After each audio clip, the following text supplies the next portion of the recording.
Welcome to MR cable TV news. నా పేరు రేవతి. ముందుగా ముఖ్యాంశాలు.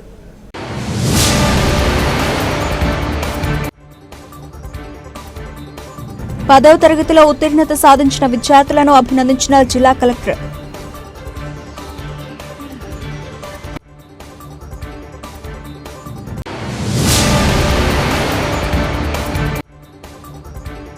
నంద్యాల నడిగడ్డలో ఆస్తి కోసం అన్నపై దాడి చేసిన కుటుంబ సభ్యులు.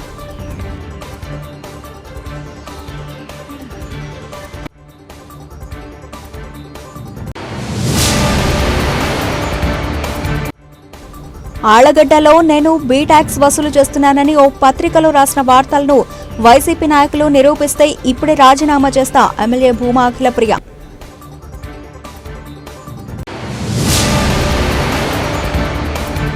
రాష్ట్ర వ్యాప్తంగా అన్ని శాఖల్లో ఖాళీగా ఉన్న ఉద్యోగాలు భర్తీ చేసి నిరుద్యోగ యువతకు ఉద్యోగ అవకాశాలు కల్పించాలి. ఏవైఎఫ్ 66వ ఆవిర్భావ దినోత్సవ వేడుకలు.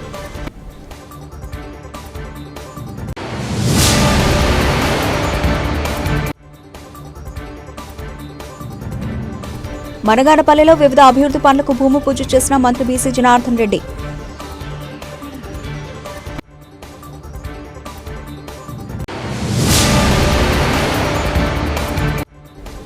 నంద్యాల ప్రభుత్వ ఆసుపత్రిలో సిటీ స్కానింగ్ పని చేయకపోవడంపై అధికార నిర్లక్ష్యం అంటూ తీవ్రంగా ఖండించిన ఏవైఎఫ్ జిల్లా కార్యదర్శి నాగరాముడు.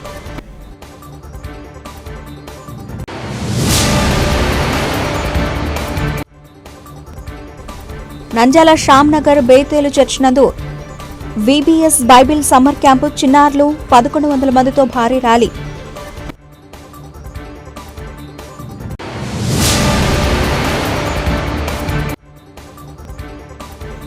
శ్రీశైలం దేవస్థానంలో ముగిసిన సెక్యూరిటీ సిబ్బందికి ప్రత్యేక శిక్షణ.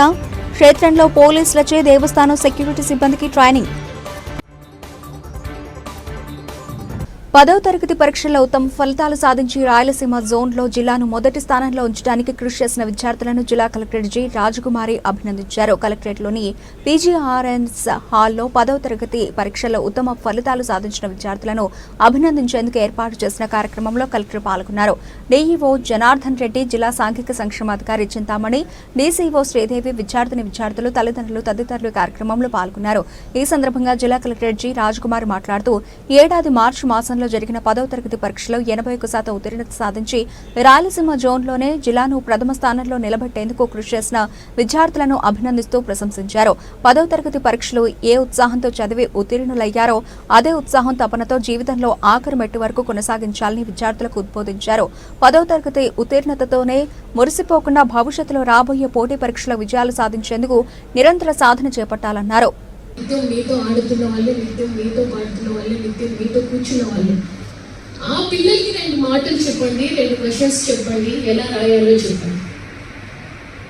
అప్పుడు ఈ మార్కుల్ని మించిన సంతోషం ఆ రోజు మీకు వస్తుంది. ఫస్ట్ ఇనాగరల్ రిమార్క్స్ కి కన్క్లూడ్ చేస్తూ ఉన్నాను. సొసైటీని అర్థం చేసుకోండి అని చెప్పాను కదా. అర్థం చేసుకోండి అంటే నీడీ పీపుల్కి సపోర్ట్ ఇవ్వడం. మనం బాగున్నాం, మనలాగే వాళ్ళు కూడా ఉంటారు. తర్వాత కన్క్లూడ్ చేసే ముందు చాలా హంబుల్గా ఉండాలి. ఇప్పుడు కూడా అంటే ఎలా ఉండాలి అంటే, చాలా మంది నన్ను చాలా మేడం పని చేయకపోతే చాలా గట్టిగా తింటారు, కోప్పడతారు. ఎస్, భారతదేశంలో 140 కోట్ల ప్రజలు ఉంటే ఐఏఎస్ ఆఫీసర్స్ ఓన్లీ 5,000.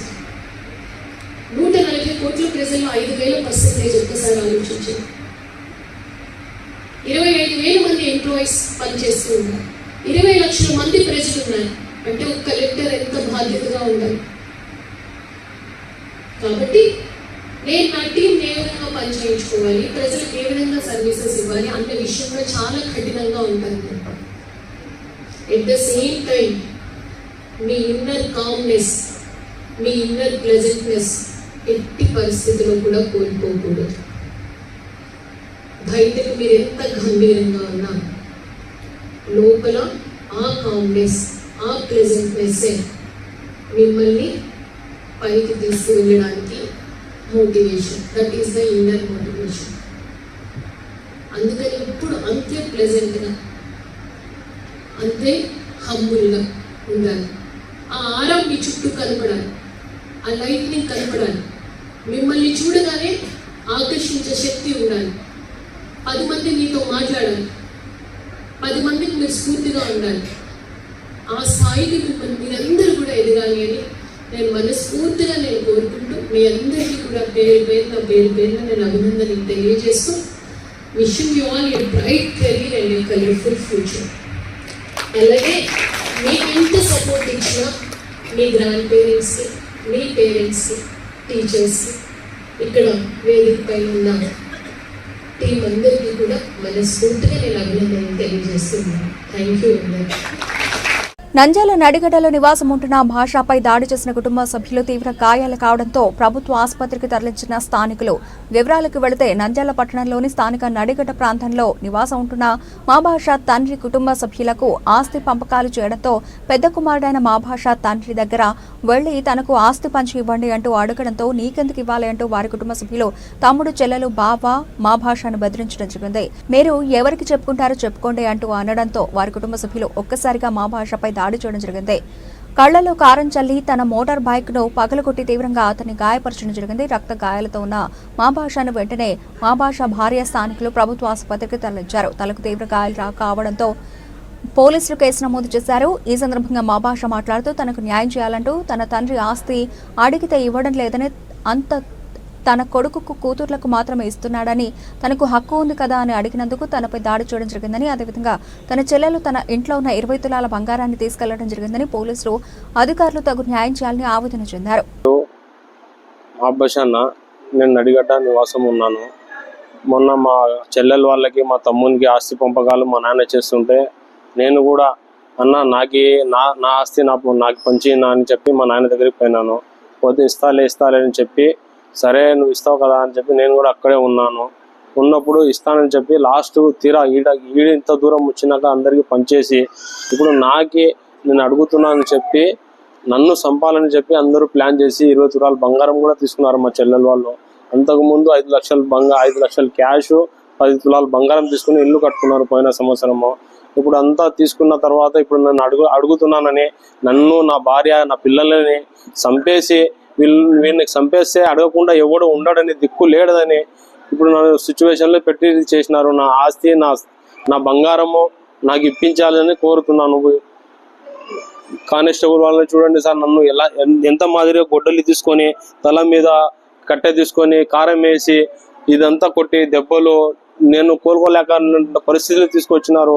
నేను 3 రోజులు 4 రోజులు అన్నం నీళ్లు మానేసి తినలేక మింగలేక రక్తం కక్కుంటూ నా బాధ, నా పిల్లలు, నా భార్య అంతా చూసి చాలా విధి పరిస్థితుల్లో వెళ్ళిపోయినారు సార్.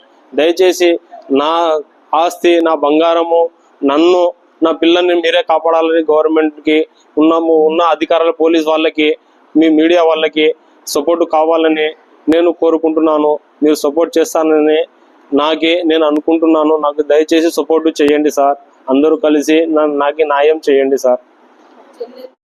ఇవ్వకూడదు, దీనికి అంతా మేమే తీసుకోవాలి, సప్లై ఇస్తే బాగుంటుంది, దీనికి అడగకుండా ఎవరు రారు అని చెప్పి నా మీద హత్యాప్రయత్నం చేసి నన్ను చంపేలాగా తీసుకొచ్చి సచ్చి బతికి నేను బయటపడినాను సార్. దయచేసి నన్ను కాపాడండి సార్. నంద్యాల టీడీపీ జిల్లా కార్యాలయంలో ఆళ్లగడ్డ ఎమ్మెల్యే భూమా అఖిలప్రియ మీడియా సమావేశం నిర్వహించారు.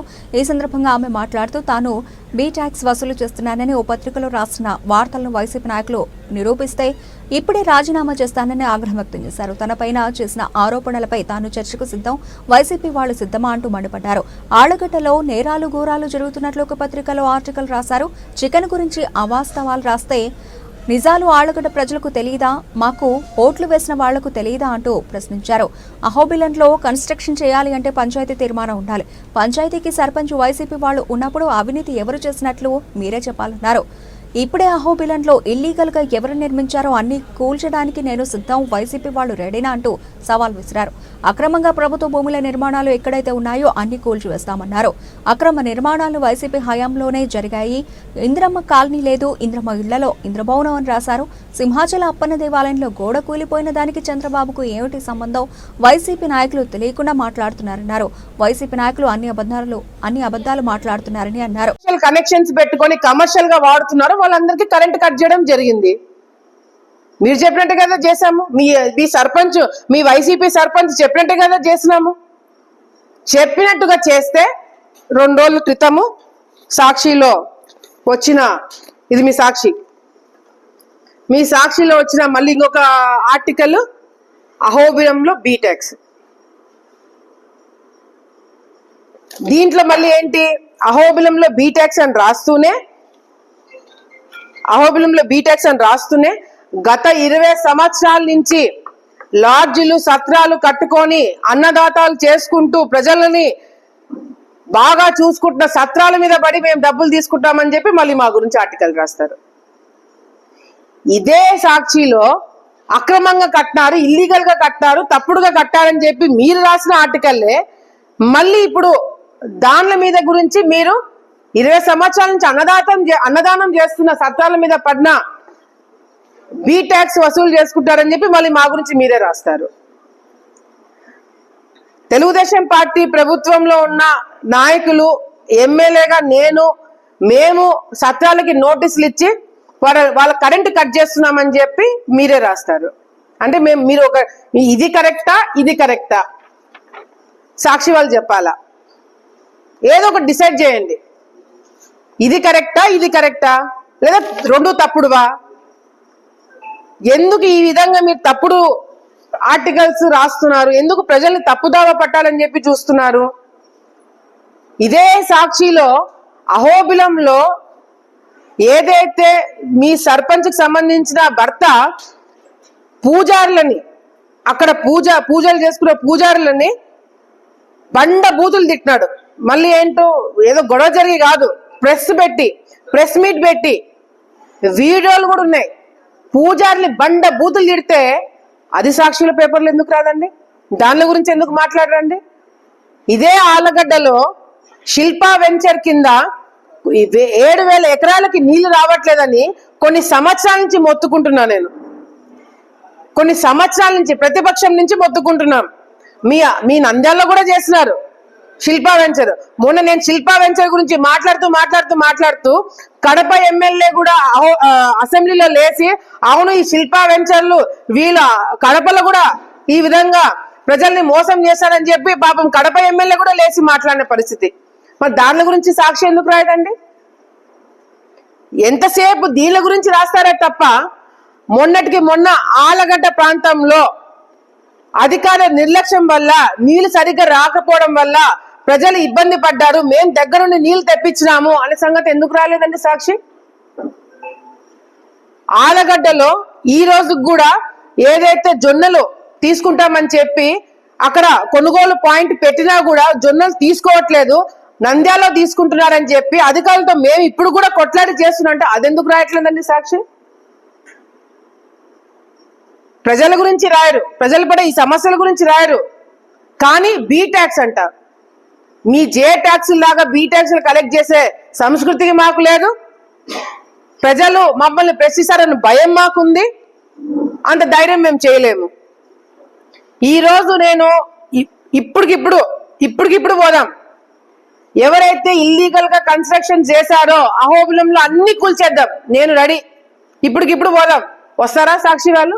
వస్తారా వైసీపీ వాళ్ళు? గత 20 సంవత్సరాల నుంచి కాదు, అహోబిలంలో మీ ఇంటి దేవుడు అని చెప్పి మీ పెత్తనం ఇన్ని రోజులు నడుపుతూ మీరు అడ్డంగా పర్మిషన్లు ఇచ్చుకొని మీరు అక్కడ ట్రాఫిక్ ప్రాబ్లం కావచ్చు.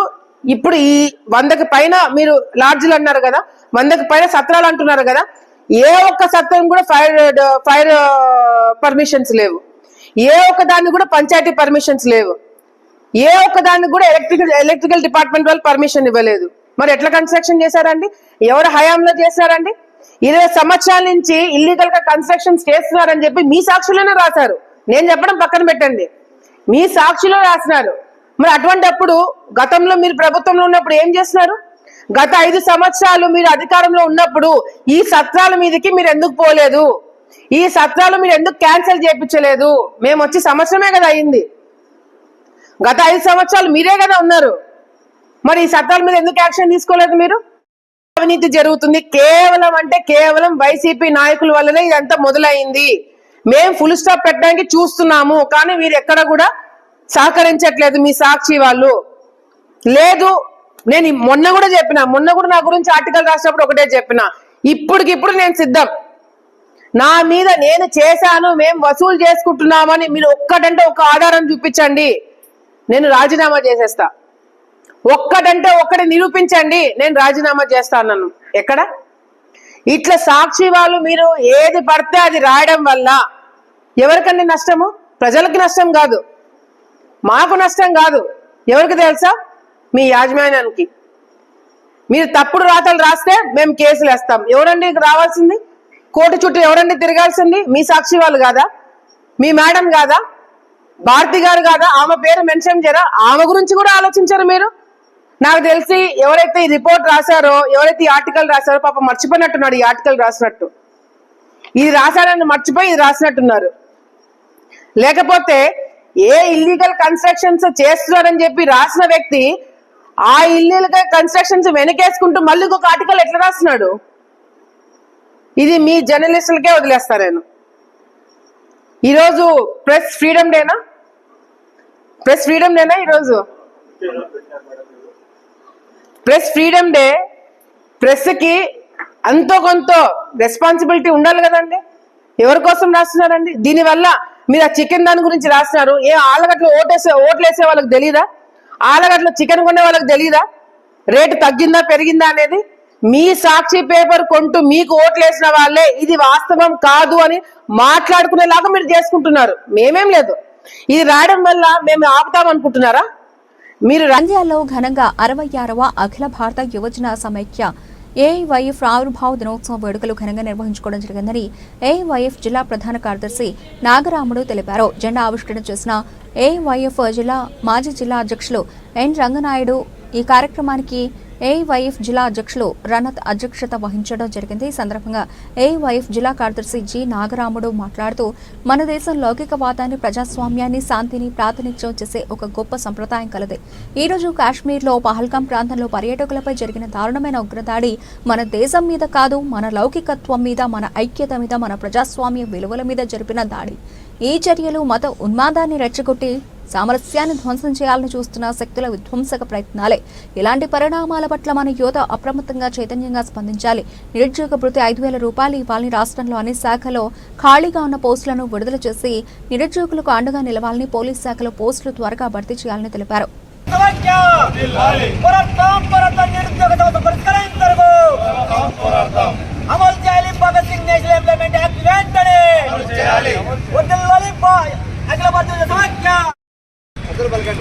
మన దేశంలో లౌకికవాదాన్ని, ప్రజాస్వామ్యాన్ని, శాంతిని ప్రాతినిధ్యం చేసే గొప్ప సాంప్రదాయం కలదు.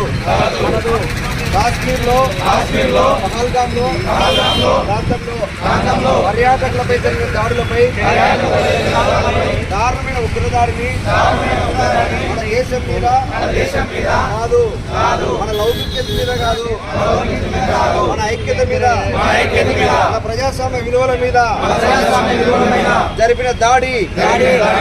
ఈ చర్యలు మత ఉన్మాదాన్ని రెచ్చగొట్టే సామరస్యాన్ని ధ్వంసం చేయాలని చూస్తున్న విధ్వంసక పట్టణంలో ఈరోజు ఘనంగా నిర్వహించడం జరిగింది.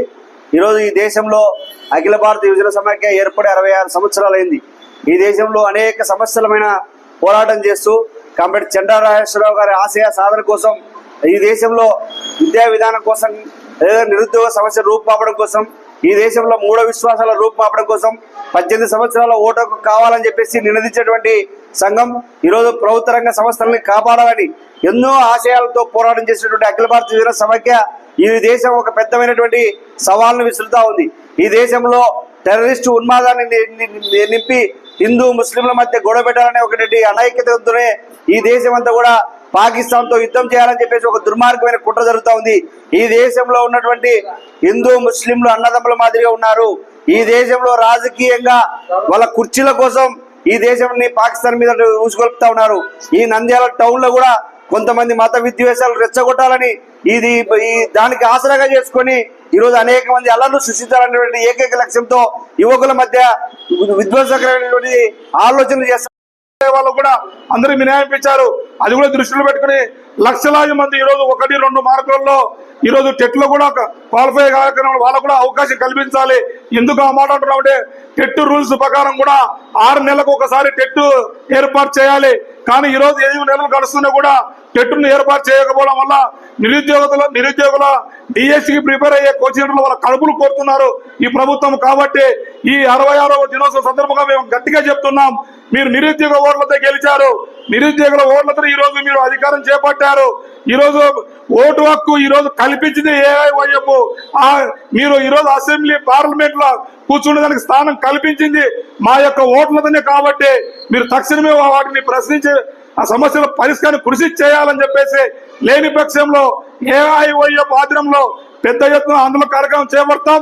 వాటితో పాటు 29 రాష్ట్రాలు కూడా ఇప్పుడు మన తిరుపతి ప్రాంతంలో మే 15 నుంచి జరగబోతున్నటువంటి జాతీయ మహాసభలకు కూడా 29 రాష్ట్రాలు వస్తున్నాయి.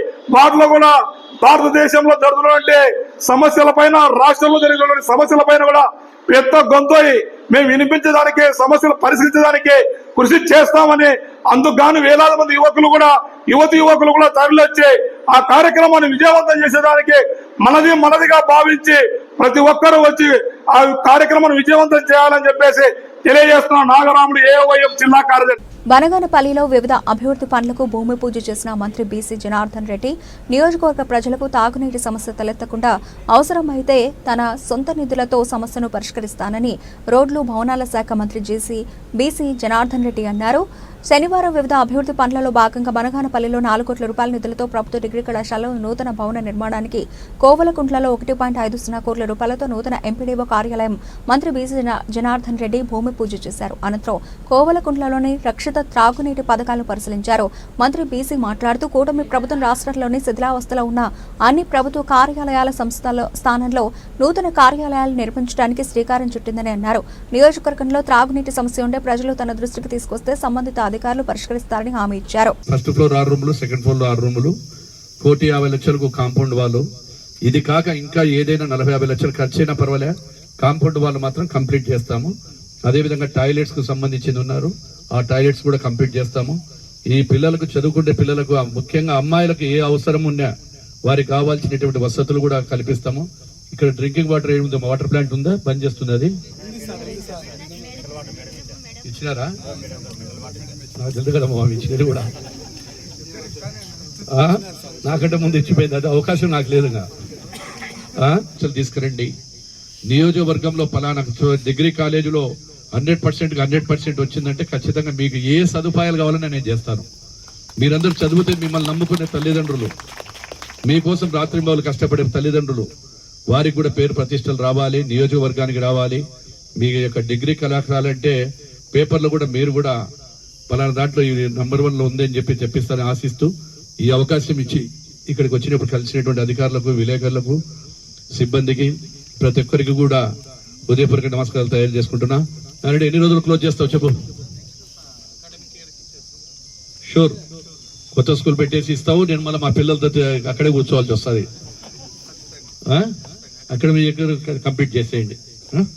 ఎందుకంటే మా కాంట్రాక్టర్ కూడా చెప్తే టైంకి డెలివరీ ఇస్తున్నాడు ఆయన. కాబట్టి మీకు కూడా నెక్స్ట్ ఇయర్ అకాడమిక్ ఇయర్ కంతా కంప్లీట్ చేసి అన్ని సదుపాయాలతో మంచి జరగాలని కోరుకుందామని చెప్పి తెలియజేస్తూ ఇక్కడికి వచ్చినప్పుడు ఈ 4 కోట్లతో వచ్చేసి దాదాపుగా నంద్యాల సరోజన ప్రభుత్వ ఆసుపత్రిలో గత శనివారం నుంచి సిటీ స్కాన్ పనిచేయడం లేదు. దీంతో రోగులు ఇబ్బందులు ఎదుర్కొంటున్నారు. అత్యవసర సమయాల్లో ప్రమాదాల్లో గాయపడిన వారికి సిటీ స్కాన్ చేసిన తర్వాతే చికిత్సలు నిర్వహిస్తారు. సిటీ స్కానర్ పనిచేయకపోవడంతో ఎమర్జెన్సీ వార్డులో అత్యవసర సేవలు చేయలేక వైద్యులు ప్రైవేటుకు, కర్నూలుకు వెళ్లాలని రోగుల బంధువులకు సూచిస్తున్నారు. నంద్యాల జిల్లా ఏవైఎఫ్ నంద్యాల జిల్లా కార్యదర్శి నాగరాముడు వెంటనే ప్రభుత్వ ఆసుపత్రిలో సిటీ స్కానింగ్ వద్ద ఇబ్బంది పడుతున్న ప్రజలు వారి సమస్యలను అడిగి తెలుసుకున్నారు. నాగరాజు వెంటనే సమస్యను పరిష్కార మార్గం కోసం అక్కడ పరిశీలించి వారం రోజులు గడుస్తున్న సిటీ స్కానింగ్లు ఎందుకు పనిచేయడం లేదని అక్కడ ఉన్న వారిని అడిగారు. అదేవిధంగా అక్కడే ఉన్న సిటీ స్కానింగ్ సంబంధించిన పుస్తకాలు చెదులు పట్టిపోవడంతో పుస్తకాలు ఏ విధంగా ఉంటే ఉద్యోగస్తులు ఏ విధంగా ఉంటారని ఆగ్రహం వ్యక్తం చేశారు. వెంటనే చెదులు పట్టిన పుస్తకాలను తీసుకుని ప్రభుత్వ ఆసుపత్రి సూపరింటెండెంట్ దృష్టికి తీసుకెళ్లారు. మేడం గారు, సిటీ స్కానింగ్ పనిచేయక వారం రోజులు గడుస్తున్నా ఎందుకు దీనిపై చర్యలు తీసుకోలేదు? ఎంతమంది రోగులు ఆసుపత్రిలో ఇబ్బందులు పడుతున్నారని ప్రైవేట్ హాస్పిటల్కి వెళ్లాలంటే 3,000 రూపాయల పైన ఖర్చు అవుతుందని, ఇక్కడికి వచ్చేది పేదవారే కదా, ఎందుకు ఇంతవరకు చర్య తీసుకోవడం లేదు అంటూ అధికారులపై ఆగ్రహం వ్యక్తం చేశారు.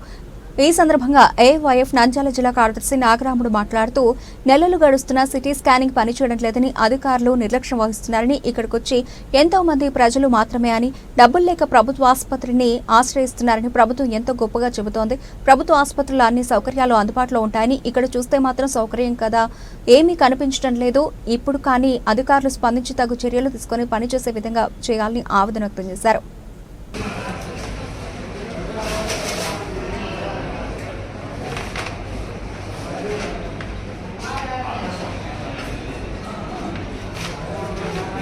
బ్రేకు వీళ్ళు రాసిచ్చేది రిసెప్షన్స్ మామూలుగా అంటే బుక్స్ మొత్తము ఎట్లుందంటే చూడండి ఎంత దారుణంగా ప్రభుత్వ హాస్పిటల్లో మనము ఇప్పుడు పేషెంట్లు ఎంత అందరికీ గుర్తుకొచ్చేది చిన్న యాక్సిడెంట్ అయినా కూడా ప్రభుత్వ హాస్పిటల్లో కంపల్సరీగా జాయిన్ చేస్తాం.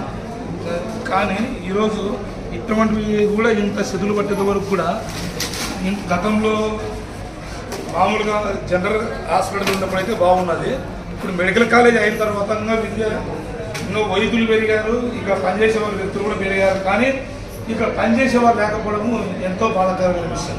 అంటే పేదవాళ్ళకు మీరు ఏం వైద్యం అందిస్తున్నారో నాకైతే అర్థం కావట్లేదు. ఈరోజు ఈ పేపర్ చూడండి, వాళ్ళు రాసే మామూలుగా బుక్లు చెదులు పడుతుంటే ఇంత కారణంగా ప్రభుత్వ హాస్పిటల్ వేస్తే సూపరింటెండెంట్ గారు ఏం చేస్తున్నారు, డిప్యూటీ సూపరింటెండెంట్ గారు ఏం చేస్తున్నారు, ఇక్కడటువంటి ప్రిన్సిపాల్ గారు ఏం చేస్తున్నారు, ఈ డిఎంహెచ్ఓ గారు ట్రీట్మెంట్ మన దగ్గర సిటీ స్కానింగ్ యాక్సిడెంట్ చేసిన తర్వాత మేడ తీపించుకోవాలంటే 3,600 రూపాయలు ప్రతి పేషెంట్ కట్టాల్సిన పరిస్థితి ఏర్పడుతుంది. అది లేకనే ఈరోజు పేదవాళ్ళందరూ కూడా ప్రభుత్వ హాస్పిటల్కి వచ్చి వైద్యం చేసుకోవడానికి ఇక్కడ సిటీ స్కానింగ్ వస్తున్నారు. వీటిలో కూడా ఇంతవరకు సిటీ స్కానింగ్ దగ్గర వారం రోజులు అవుతుంది, ఇంతవరకు కూడా పనిచేయకపోవడం అంటే ఎంతమంది పేద రోగులు బయట ప్రపంచం మీరు బయట చూస్తున్నారు, ఎంతమంది క్యూ కడుతున్నారు. కానీ మీరు ఏమో చెడిపోయిందనే ఒక కారణము, ఇక్కడ అసలు ఎవరు దీనికి బాధ్యత వహిస్తున్నారనే విషయం ఇప్పటికి కూడా అర్థం కావడం లేదు. కాబట్టి ఇప్పటికైనా తక్షణమే ఈ ప్రభుత్వ అధికారులపై చర్యలు తీసుకోవాలి. తీసుకోకపోవడం ఇది చాలా బాధపడే పేదలకు ఇది ఉపయోగపడేటువంటి సిటీ స్కాన్ అయినా సరే, ఎంఆర్ఐ అయినా సరే, ఎందుకు ఇంత దూరం మీ కాడికి వస్తుంది వేలాది రూపాయలు లేకనే ఈరోజు ప్రతి డాక్టర్ దగ్గరికి వెళ్ళినా కూడా ఎంఆర్ఐ కానీ సిటీ స్కాన్ కానీ తీయాలని చెప్పేసి, అది తీస్తేనే మాకు ఏదైనా బయట విషయం తెలుస్తుందని చెప్పేసి ప్రతి ఒక్కరు రాస్తున్నారు.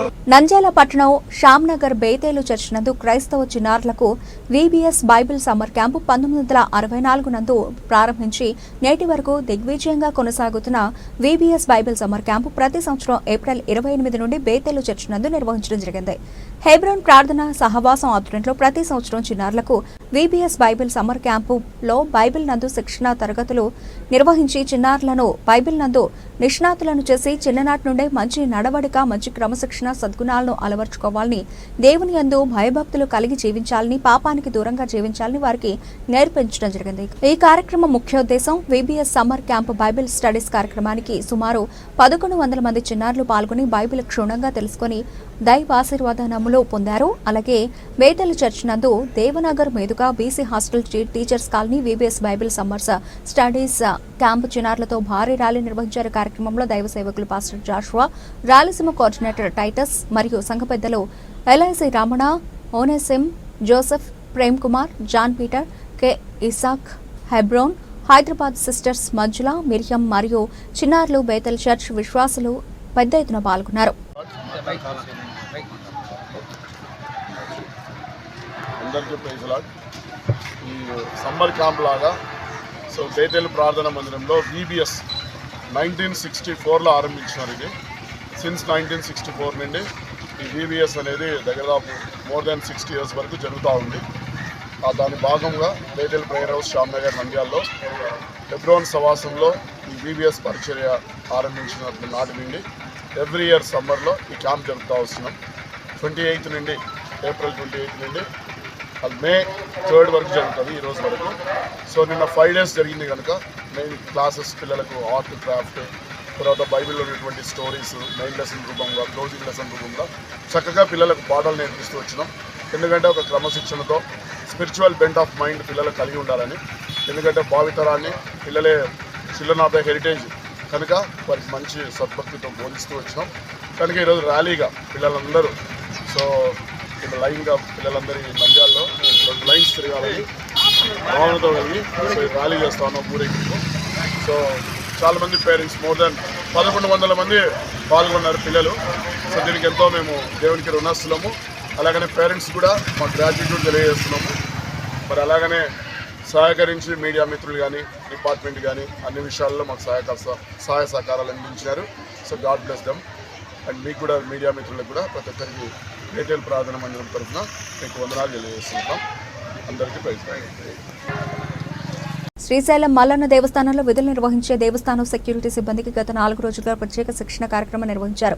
సెక్యూరిటీ సిబ్బంది మరింత శక్తివంతంగా పనిచేస్తూ భక్తులకు మెరుగైన సేవలు అందించేందుకు భక్తులకు రక్షణ కల్పిస్తూ భద్రతాపరంగా అలాగే క్షేత్రంలో ఎక్కడ దొంగతనాలు జరగకుండా భక్తులను కాపాడేందుకు పోలీసు వారి ఆధ్వర్యంలో దేవస్థానం సెక్యూరిటీ సిబ్బందికి ప్రత్యేక శిక్షణ కల్పించారు. నంద్యాల జిల్లా ఎస్పీ ఆదేశాలు, ఆలయ ఈవో శ్రీనివాసరావు అభ్యర్థన మేరకు డీఎస్పీ శ్రీశైలం సీఐ ప్రసాదరావు, నంద్యాల జిల్లా security wing reserve police team Srisailam దేవస్థానంలో ఉన్న సెక్యూరిటీ సిబ్బంది మొత్తాన్ని 2 భాగాలుగా విభజించి 4 రోజుల పాటు ప్రాథమిక శిక్షణ ఇచ్చారు. ఈ శిక్షణలో క్యూ లైన్స్ నిర్వహణ, ఉత్సవాల సమయంలో రోప్ పార్టీ విధులు చేపట్టే విధానం, పెట్రోలింగ్ చేసే విధానం, మెడికల్ ఎమర్జెన్సీ పరిస్థితులను ప్రథమ చికిత్స అందించడం, సీసీ కెమెరా సర్వేలెన్స్తో పాటు అగ్నిమాపక పరికరాల వినియోగం, ఇన్సిడెంట్ రిపోర్టింగ్ మొదలగు అంశాలపై ట్రైనింగ్ ఇచ్చారు. అయితే 4 రోజులుగా జరిపిన కార్యక్రమం నేటితో ముగిసింది. బులెటిన్ ముగించే ముందు హెడ్లైన్స్ మరోసారి.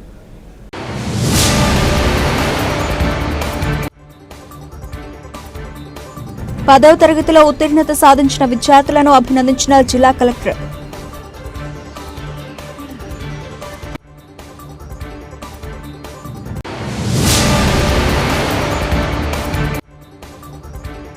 నంద్యాల నడిగడ్డలో ఆస్తి కోసం అన్నపై దాడి చేసిన కుటుంబ సభ్యులు.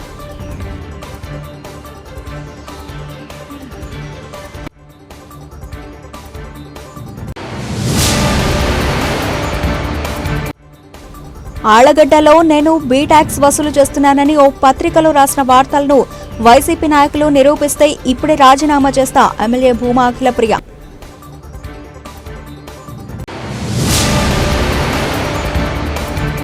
రాష్ట్ర వ్యాప్తంగా అన్ని శాఖల్లో ఖాళీగా ఉన్న ఉద్యోగాలు భర్తీ చేసి నిరుద్యోగ యువతకు ఉద్యోగ అవకాశాలు కల్పించాలి. ఏవైఎఫ్ 66వ ఆవిర్భావ దినోత్సవ వేడుకలు.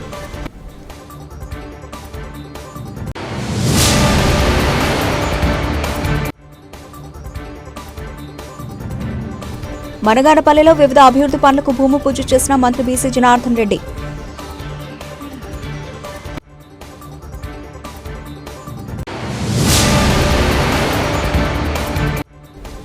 నంద్యాల ప్రభుత్వ ఆసుపత్రిలో సిటీ స్కానింగ్ పనిచేయకపోవడంపై అధికార నిర్లక్ష్యం అంటూ తీవ్రంగా ఖండించిన ఏవైఎఫ్ జిల్లా కార్యదర్శి నాగరాముడు.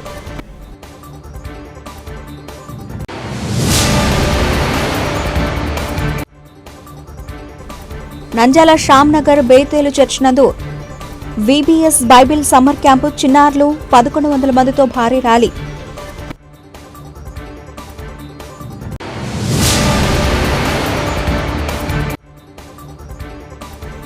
శ్రీశైలం దేవస్థానంలో ముగిసిన సెక్యూరిటీ సిబ్బందికి ప్రత్యేక శిక్షణ, క్షేత్రంలో పోలీసులచే దేవస్థానం సెక్యూరిటీ సిబ్బందికి ట్రైనింగ్.